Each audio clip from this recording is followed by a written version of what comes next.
The world has sold you a distorted image of yourself, a narrative that paints introversion as a deficiency, a problem to be fixed. But Carl Jung, a revolutionary thinker who delved into the deepest recesses of the human psyche, knew better. He saw not weakness, but a profound and often untapped wellspring of strength. What you're about to hear isn't a gentle pat on the back. It's a direct confrontation with the misconceptions that have held introverts captive and an unveiling of the power of introversion, what Carl Jung knew all along. If you're an introvert, prepare to reclaim your power. If you know an introvert, prepare to understand them as never before. The time for apology is over. The era of quiet strength is dawning. Jung's insights weren't just academic theories. They were a roadmap to understanding a fundamental orientation of human consciousness, one that an extrovert-biased world has consistently failed to appreciate. This isn't about being quiet versus loud. It's about the very source of your energy, the landscape of your mind, and the unique way you engage with reality. We're going to dismantle the lies and rebuild your understanding based on the foundational truths Jung laid bare, truths that can transform your self-perception from one of perceived limitation to one of formidable capability. First, let's confront the most pervasive and damaging myth head-on. Truth number 1, introversion is about energy, not social skill. This is Jung's fundamental distinction. Society, in its relentless pursuit of the gregarious and the outgoing, has conflated introversion with shyness, social anxiety, or even arrogance. This is a brutal mischaracterization. Jung's core insight was that the difference between introverts and extroverts lies in the direction of their psychic energy, or libido as he termed it. Extroverts draw their primary energy from the external world, from people, activities, and external stimuli. They feel recharged by social interaction. Introverts, conversely, draw their primary energy from their inner world, from their thoughts, reflections, and solitude. Social interaction, especially in large doses or superficial contexts, tends to drain their energy, requiring periods of quiet to replenish. This isn't a choice, it's a fundamental aspect of your wiring. It has nothing inherently to do with your ability to communicate, to be charming, or to engage effectively with others when necessary. Many introverts possess excellent social skills. The difference is the energetic cost and the preferred source of renewal. Jung knew this crucial distinction. He understood that forcing an introvert to behave like an extrovert indefinitely is like forcing a deep-sea creature to live on land. It leads to exhaustion, burnout, and a feeling of being fundamentally out of sync with oneself. The consequence of this societal misunderstanding is immense. Introverts grow up feeling there's something wrong with them for needing alone time, for preferring deep conversation over small talk, for not being the life of every party. They try to contort themselves into an extroverted mold, leading to chronic stress, anxiety, and a suppression of their true nature. This internal conflict, this attempt to be someone you are not, is where true weakness lies, not in introversion itself.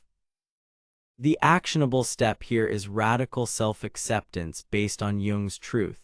Recognize and honor your innate energy patterns. Stop apologizing for needing solitude. Start seeing your preference for internal processing not as a flaw but as your natural state. Schedule alone time as you would any important appointment because it is. It's not selfish, it's self-preservation. It's the essential maintenance your psyche requires to function optimally. This understanding, this brutal honesty about your energetic needs is the first step towards unlocking the power of introversion, what Carl Jung knew all along. It's about aligning with your nature, not fighting it. Truth number 2, the inner world is a universe of power, Jung's concept of the rich inner landscape. Carl Jung placed immense value on the inner life, the realm of thoughts, imagination, emotions, and the unconscious. For the introvert, this inner world isn't just a place of retreat. It's a vibrant, dynamic, and incredibly potent resource. Jung knew that introverts naturally orient themselves towards this internal landscape, cultivating a depth and richness that is often overlooked by a world fixated on external achievements and appearances.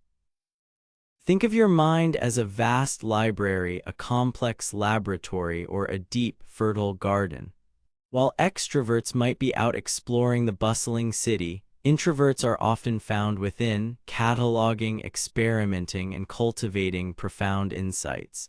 This inward focus fosters intense concentration, the capacity for deep, analytical thought, and a powerful imagination.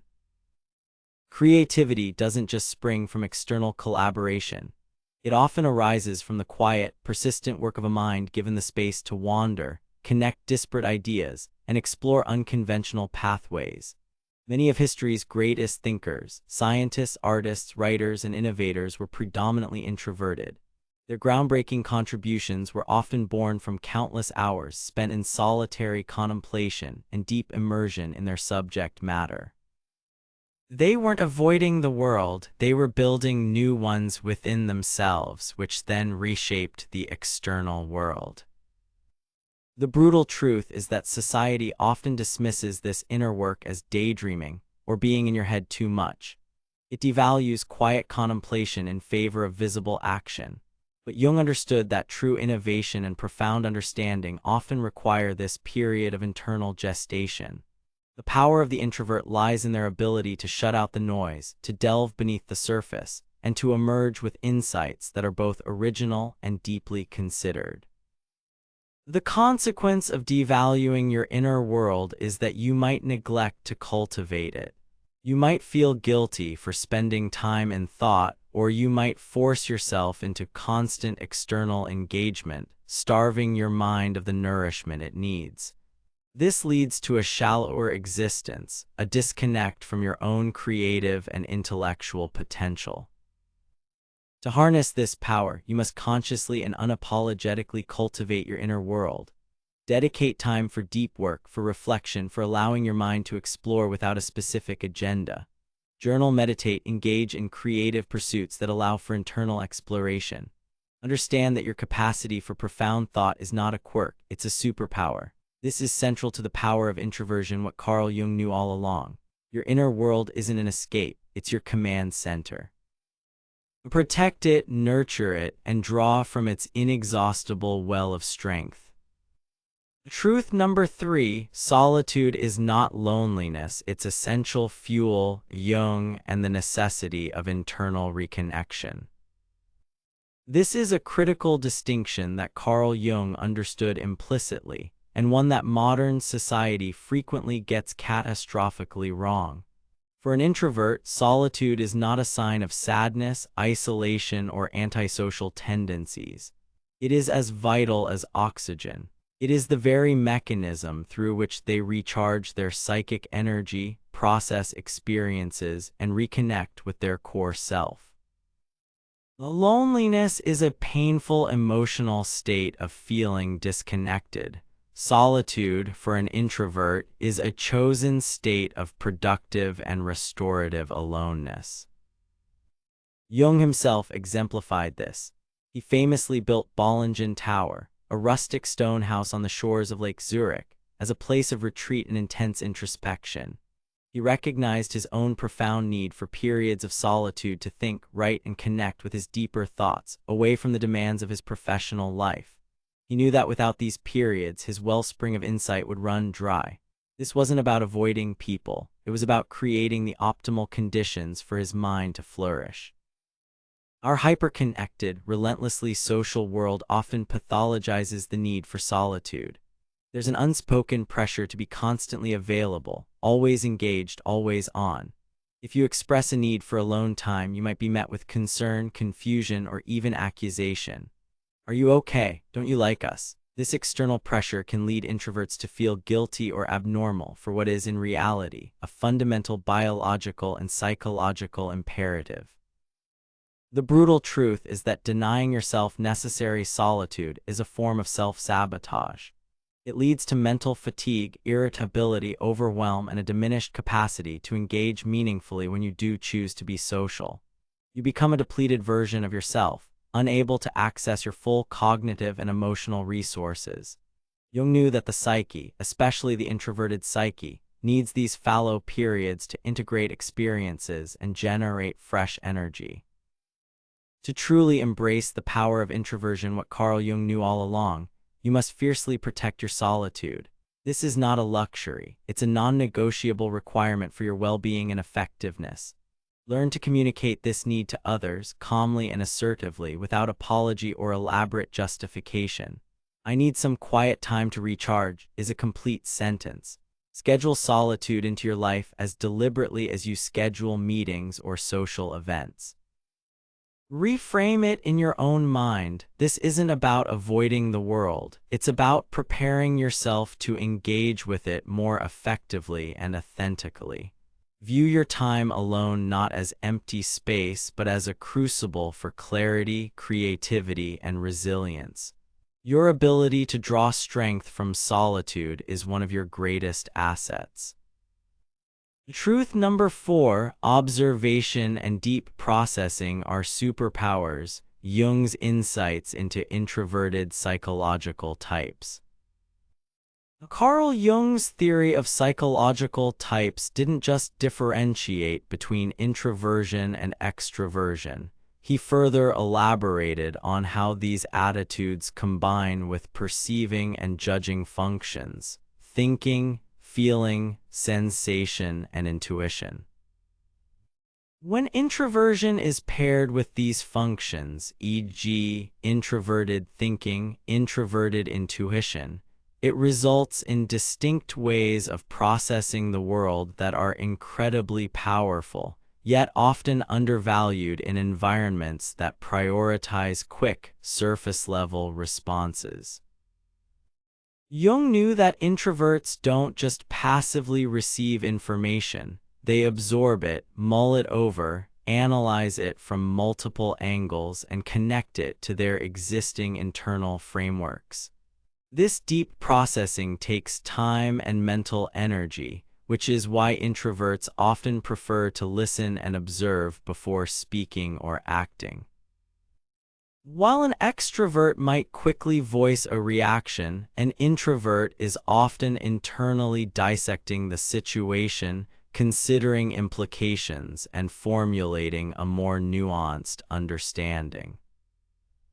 For example, an individual with dominant introverted thinking, T, will strive for logical consistency and precision in their internal understanding of how things work. They build complex mental models and can be formidable problem solvers. Someone with strong introverted intuition, Ni, will have flashes of insight, a deep sense of future possibilities, and an ability to see underlying patterns that others miss. These aren't mystical abilities, they are the result of a mind wired for profound internal pattern recognition and synthesis. The brutal truth is that this depth of processing can be misinterpreted. In fast-paced environments, the introvert's need to think before speaking can be seen as slowness, indecisiveness, or lack of engagement. Their careful consideration might be dismissed in favor of rapid, often less thoughtful action. But Jung recognized this internal work as a critical strength. The introvert isn't slow, they are thorough. They aren't disengaged, they are deeply engaged, just internally. The consequence of not valuing this deep processing is that you might second-guess your own insights, rush your thinking to conform to external pressures, or fail to trust the very mental faculties that give you an edge. You might feel inadequate in brainstorming sessions that favor rapid-fire, unrefined ideas, rather than recognizing that your strength lies in taking those raw ideas and developing them into something truly robust. To leverage this superpower, which is central to the power of introversion, what Carl Jung knew all along, you must trust your observational skills and your internal processing. Give yourself permission to take the time you need to think things through.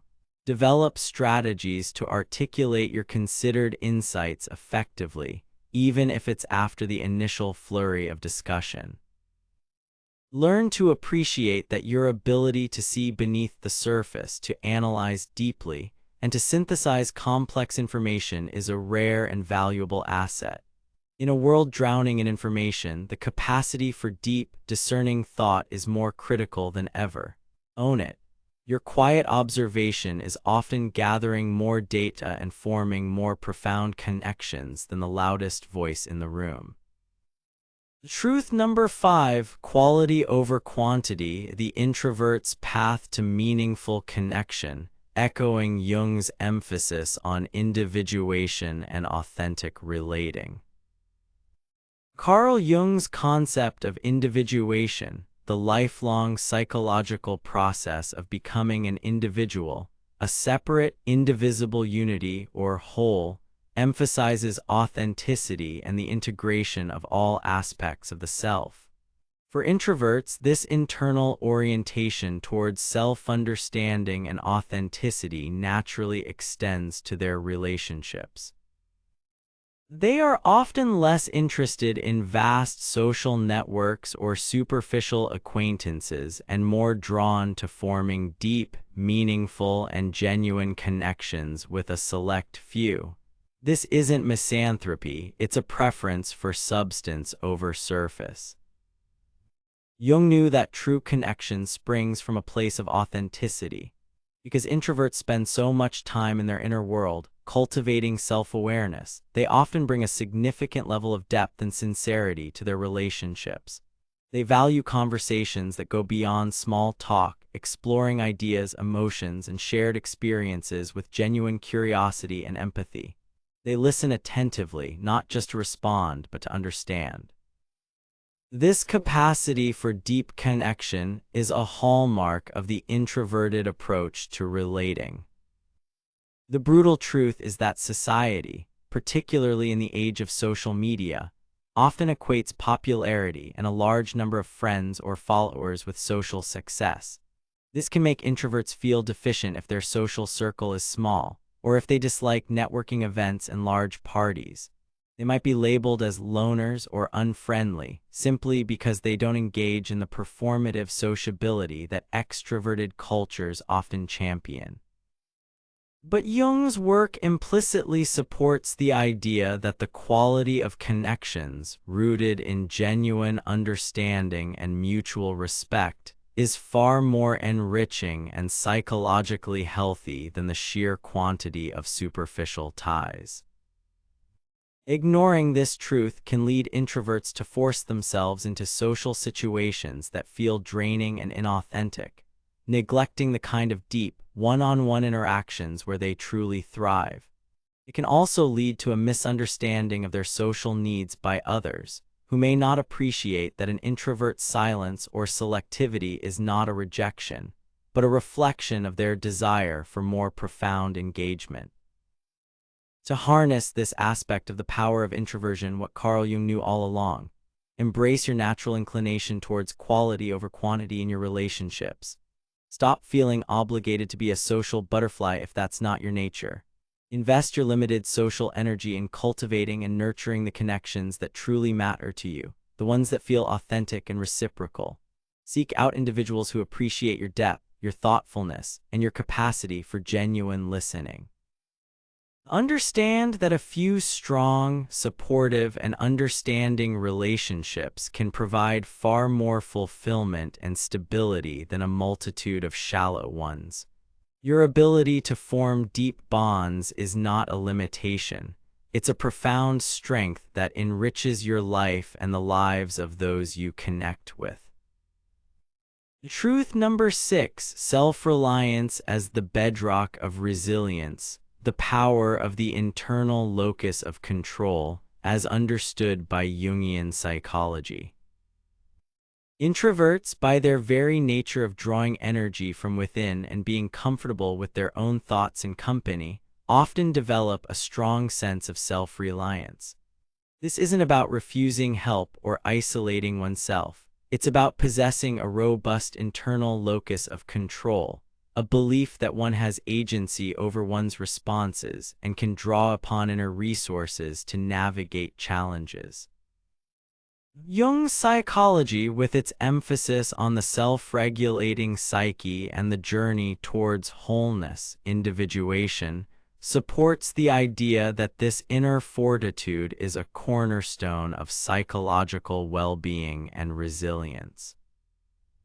Jung knew that the capacity to be alone with oneself, to find solace and solutions within one's own mind, is a powerful antidote to the anxieties and dependencies that can arise from an excessive need for external validation or distraction. When you are comfortable in your own skin, when your inner world is a familiar and resourceful place, you are less likely to be thrown off balance by external chaos or the opinions of others. You have a sanctuary within, a place to retreat, reflect, and regroup. This fosters mental toughness and an ability to weather storms with a greater sense of calm and perspective. The brutal truth is that a culture that constantly pushes external engagement and validation can inadvertently undermine this development of self-reliance. If individuals are always seeking answers, entertainment, or emotional regulation from outside themselves, they may not cultivate the inner skills needed to self-soothe, problem-solve independently, or simply be content in their own presence. For introverts, this societal pressure can feel particularly alienating, as their natural inclination is towards internal resourcing. The consequence of not recognizing or nurturing this innate self-reliance is a potential erosion of confidence in one's own ability to cope. It can lead to a greater susceptibility to peer pressure, a fear of being alone, and an overdependence on external circumstances for happiness and stability. But when introverts embrace their natural capacity for self-sufficiency, they build a formidable inner fortress. To truly tap into the power of introversion, what Carl Jung knew all along in this domain, consciously cultivate your self-reliance. Practice sitting with your thoughts and emotions without immediately seeking distraction. When faced with a problem, give yourself time to think it through and explore potential solutions from your own internal wellspring of knowledge and intuition before immediately seeking external advice. Develop practices that strengthen your inner core, such as mindfulness, journaling, or engaging in hobbies that require focused, solitary effort. Trust in your ability to navigate challenges using your own inner compass. This doesn't mean you should never seek support, but it does mean recognizing that you possess a powerful internal toolkit. Your capacity for self-reliance is not isolation. It is a profound source of strength and enduring resilience. Truth number 7, the quiet leader influence through depth and substance, challenging the extrovert ideal, a truth Jung lived. The prevailing image of a leader in much of the Western world is often an extroverted one, charismatic, outspoken, quick to command, and comfortable in the spotlight. However, Carl Jung's work, and indeed his own life as an influential thinker who wasn't a showman, points to a different, equally potent model of leadership. The quiet, introverted leader who influences through depth, thoughtfulness, preparation, and a calm, steady presence. Jung knew that true influence often stems not from the loudest voice, but from the most insightful mind and the most consistent character. Introverted leaders possess a unique set of strengths that are often underestimated. They tend to be excellent listeners, absorbing information in different perspectives before making decisions. They are often highly prepared, having spent time in deep thought and analysis. Their calmness under pressure can be a steadying force for their teams. They are less likely to be driven by ego or the need for constant attention, focusing instead on the task at hand and the well-being of their group. They often empower others, preferring to guide and mentor rather than dominate.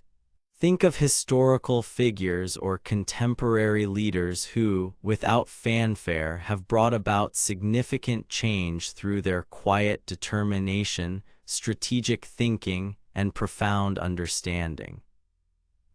The brutal truth is that organizations and societies often overlook or undervalue potential introverted leaders because they don't fit the stereotypical mold. Promotion systems may favor those who are most visible and vocal, regardless of the substance of their contributions. This is a tremendous loss, as it sidelines individuals who could bring a different and often highly effective style of leadership. Jung, through his profound and lasting influence on psychology and culture, demonstrated that one doesn't need to be an extrovert to shape the world. His power came from the depth of his ideas and the rigor of his work. The consequence of this bias is that introverts may doubt their own leadership potential, or they may try to force themselves into an extroverted leadership style that feels inauthentic and draining, ultimately diminishing their effectiveness. Teams and organizations miss out on the unique benefits that introverted leaders bring: careful deliberation, a focus on sustainable solutions, and an environment where other quiet individuals feel more empowered to contribute. To harness this final piece of the power of introversion, what Carl Jung knew all along, if you are an introvert with leadership aspirations, own your style. Recognize that your thoughtfulness, your ability to listen deeply, your preference for preparation, and your calm demeanor are leadership assets, not liabilities. Find ways to leverage these strengths. You don't need to become someone else to lead effectively. Communicate your ideas clearly and confidently, even if it's in a quieter, more considered manner. Focus on building trust and respect through your competence and integrity. And for everyone, the actionable step is to broaden our definition of leadership. Learn to recognize, value, and cultivate introverted leadership in yourselves and in others. The world needs the full spectrum of leadership styles to navigate its complex challenges. The quiet power of the introverted leader is a force whose time has truly come. So there you have it. The profound insights Carl Jung offered into the nature of introversion are not just historical footnotes. They are enduring truths that hold the key to unlocking immense personal power. For too long, introverts have been asked to apologize for their nature, to contort themselves to fit an extroverted ideal that was never designed for them. Jung's wisdom cuts through that noise, offering a powerful reframe. Your introversion is not a deficit. It is a different, equally valid, and incredibly potent way of being in the world. The power of introversion, what Carl Jung knew all along, is this: your energy is drawn from a deep inner well, not a deficiency of social desire. Your rich inner world is a universe of creativity and insight, not a sign of detachment. Your need for solitude is essential fuel for your mind and spirit, not loneliness. Your keen observation and deep processing are superpowers for understanding and strategy, not slowness. Your preference for quality, meaningful connections is a path to authentic relationships, not social inadequacy. Your self-reliance is the bedrock of your resilience, not isolation. And your capacity for quiet, thoughtful influence is a legitimate and powerful form of leadership. The brutal truth is that the world may still try to misunderstand you, to push you, to make you feel like you need to change your fundamental wiring. But armed with Jung's knowledge, you no longer have to internalize those external pressures. You have the understanding to stand firm in your authentic self. Your call to action is clear. Stop fighting your nature. Start harnessing it. Embrace the solitude that refuels you. Cultivate the inner world that empowers you. Trust the deep processing that guides you. Build the meaningful connections that sustain you. Own the self-reliance that strengthens you. And if you lead, lead with the quiet power that is uniquely yours. This isn't about becoming a recluse or rejecting the world. It's about understanding your operating system so you can engage with the world on your own terms, with strength, authenticity, and effectiveness. The legacy of Carl Jung's work is an invitation to every introvert to step out of the shadows of misconception and into the full light of their inherent power. Take what you've learned today from the power of introversion, what Carl Jung knew all along, and begin the journey of not just accepting, but celebrating the profound strength that lies within your introverted nature. The world needs your quiet power now more than ever. Go forth and be unapologetically, powerfully you.